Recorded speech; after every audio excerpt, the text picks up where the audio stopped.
Now let's dig into traditional marketing area called lunch and coffee meetups. So this is a traditional marketing strategy that still works so great for coaches.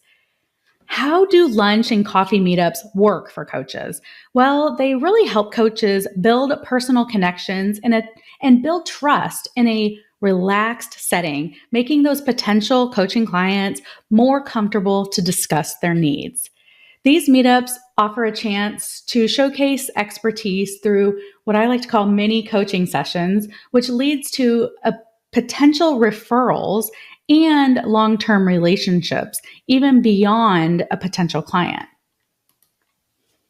So, how do you facilitate a lunch and coffee meetup? And let me just explain here that these lunch, and most likely you might have heard of a virtual coffee meetup, but all of this can be done virtually through Zoom as well. So, if you live in an area that isn't, really populated, where you are full of your potential coaching clients, that's okay. You can still do virtual meetups. But there is no substitution for sometimes getting cheek to cheek, having lunch. And if that starts to get beyond your budget, you can do coffee meetups and do that very affordably as well.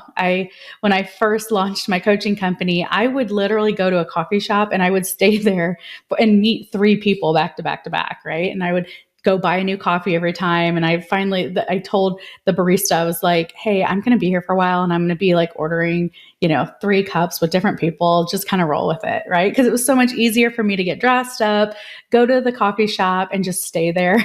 It felt much more efficient, right? So, and then I would meet with someone for an hour and then the next person would come in, the next person. So, I have done plenty of coffee meetups and lunches and stuff like that did really equate into getting a lot of new coaching clients from this. So if you're an in-person and you value those one-on-one relationships, this is a great strategy. So how do you go about to facilitate one of these coffee lunch meetups? The first thing you need to do is you need to reach out to the potential client, or maybe they're a referral partner, with an invitation to lunch or have coffee or a virtual coffee. And what I always did is I provided a few different dates, times, and locations. So I gave different options. Hey, are you available next Tuesday at 3 p.m. to grab coffee at XYZ coffee shop, right? If not, I can do, Thursday at 11 or, whatever. Give a few options and then you might, they'll reply back with what works for them. You want to finalize the date, time, and location. And this is where you as a leader, we're going to start driving that. So I want you to send the calendar invitation to them, to their email with, blocking out the time, put in the location, all that kind of stuff, right? And, so we want to really formalize this. And then the day before, I always sent a text just to confirm, hey, I just want to confirm we're still on for XYZ Coffee House tomorrow at 10, and usually it's like, yeah, can't wait to see you. Okay, great. And in some cases it's like, what, this came up, can we reschedule? It's easier to do this rather than show up and for whatever reason they didn't show up. So I always did a text confirmation the day before. And then I tended to always arrive early. I wanted to be the first one there because I liked to scout out, and I still do this today when I go to restaurants with my friends and husbands. My husband, I have one husband, I have many friends. But I like to get there and I like to scout out the perfect place to sit. And so with these lunch or coffee meetups, I like to always pick a corner table or a booth that offers some sort of privacy. It's a little more quiet. I don't like going to coffee shops where there's really loud music and stuff like that. So, you'll want to scout out some places and really find, the right place to meet up, because the environment and the music and the chatter, and if certain restaurants just don't have the acoustics in place, or acoustic blockers, I guess, in place, it can just be loud and it just kind of interrupts the vibe, So if you can get there early to secure the quiet location, if meeting in person, that's a great thing. I know things happen. Sometimes they'll beat you there, whatever, just kind of roll with it. And then I want you to facilitate an authentic win-win conversation, during the coffee meetup or the lunch or whatever. Just be genuine and get to know each other. And then, talk about if they would be a good referral partner. Let them know about who you like to work with and that what perks you have, and ask if they have one. That's part of the win-win, right? And it might, if they know what you do, chances are they may start going there with whatever struggle they may be having in their life or their business. And that's okay. That's why I said these can be little mini coaching sessions, right? Where you don't have to give them everything. Just give them, the next step and build rapport. And position yourself as the leader, and then invite them to work further with you at the next step, right? Which might just be, what, this was just totally coffee. I'd like to do, let's do a consultation. I really want to set aside some very dedicated time so we can dig into this, right? So that would be the next step. How does next Wednesday work? Or when I get back, I'll send you a link and you can pick the date and time or whatever. Just give a next step. Right. And then when you're wrapping up the coffee or the lunch meetup, make sure that there's a next step. And when you get home or back to your office, to send a follow-up email or text afterwards. Hey, so great having coffee with you. Really enjoyed our conversation. Just want to make sure I followed up, that I'd love to, spend some time giving you a consultation next Wednesday or whatever. I'll shoot you an email with the details, right? So just follow up. It's so key. But I think when you can have an hour-long, 45-minute coffee date or a lunch with someone, you're going to get to know them so much faster than you would just doing something quick online. Like, the rapport you can build really helps shorten that sales cycle of getting new clients. And what I mean by sales cycle is sometimes, it could take 14 touch points if you're sending emails for people to build trust and say yes, right, to work with you. When you're meeting in person, or you have a live event or whatnot, and people get real value and they feel that connection with you, it really shortens that time frame to where you get to serve them, which is really, really cool.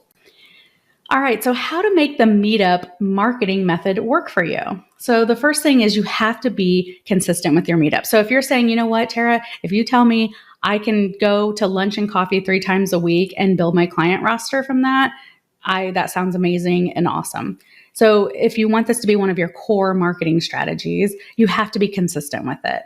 The goal is to have 1 to 3 a week. Obviously, you could do more if they're virtual or whatever, but it's like you've got to be specific with the goals of how many people you're nurturing, how many new people you're meeting. When you meet someone, they're always going to be like, oh, you need to meet so-and-so, and be like, oh, I'd love to have coffee with them. So you want to have that goal and keep consistent with that, because that's going to be an indicator of your new clients that are coming in. I want you to also pick 1 to 3 places that you'll meet in person to make it easier on yourself. You've already pre-scouted these locations. I live in Houston, so I need to have a place out by where I live, a place downtown, and a place maybe, in South Houston. So it's like I would have places that I would, know that it's a great atmosphere. I tend to get the same table, you know the drill. And that way you're not hoping and finding a new place and like hoping it's quiet, or hoping the vibe is good, or hoping the music isn't really loud and stuff like that. So you'll want to systematize this as much as possible. Just like everything I'm teaching you in marketing, we want to have a system around it. And also, you can also switch up the in-person and the virtual, when possible too. You can switch it up. Maybe you have 2 lunches and an online virtual coffee, that week. You could have 3 virtual coffees that week. You could have 3 in-person coffees, the following week. It doesn't matter. It's just what matters is that you have that dedicated time on your calendar where you're, taking a relationship with somebody and going deeper with it. All right. And also I want you to go into each meeting with an intention, right? It's not, have to be like, well, I'm going to enroll them into my coaching program before I leave. Nothing like that, but just an intention. Hey, my intention here is to learn more about them, find a way I can help, and maybe get a referral partner out of it, right? And then a lot of the times, when I first launched my coaching program, back 10 plus years ago, I just did as many lunches and coffees with people who I thought were pretty connected. And I just wanted to tell them about my referral program. And a lot of the times they're like, oh, that sounds like me. Can I work with you? That happened like 3 times. So I got like 3 clients out of that. So whatever your intention is, just have it and hold that space for it. All right. And then I want you to make the meetup about them versus you sitting there promoting yourself like a commercial, right? I mean, I've been on lunches like that where it's just like, oh my gosh, I just wanted it to end, right? Make it about them. And that way, obviously, you want to be able to make sure you're sharing who you are and what you do, but it's really about them, not promoting yourself. And then the next step would be really, it's about, again, following up, make plans for the next step, being really clear on that. And then just to wrap that up, your meetups on your calendar are a big indicator of the new client enrollments you're going to get. I could always tell when I look at my calendar of how great my month is going to be with new clients. I always said, hey, I'm an entrepreneur, but Google Calendar is my boss. I will do what my calendar tells me to do. And I think a lot of people are like that. That's why it's really important to get these invitations on their calendar and that kind of stuff too. All right. Especially if you work with busy professionals or entrepreneurs, busy moms, whatever, we want it on the calendar. All right. So that is meetup marketing. Up next, I'm going to share with you how to partner with others to get more clients.